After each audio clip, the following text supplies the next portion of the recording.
अगर आप किसान हैं तो आपको ये दोस्ती की खुशी तो पता ही होगी। एक शांत से विलेज में एक बुजुर्ग किसान रहते थे। रोज सुबह वो बड़े ध्यान से अपने खेतों की देखभाल करते। एक दिन उन्हें एक जख्मी चिड़िया मिली। उन्होंने बड़े प्यार से उस चिड़िया को ठीक किया और फिर उन्होंने उसे उड़ते हुए देखा। लेकिन कहानी यहीं खत्म नहीं हुई।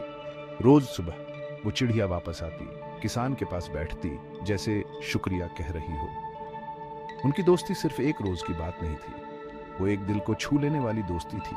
एक सबूत इस बात का कि छोटी छोटी बातों में भी कितनी खुशी और अपनापन मिल सकता है। किसान और चिड़िया, एक अनकही समझ, एक खूबसूरत कहानी।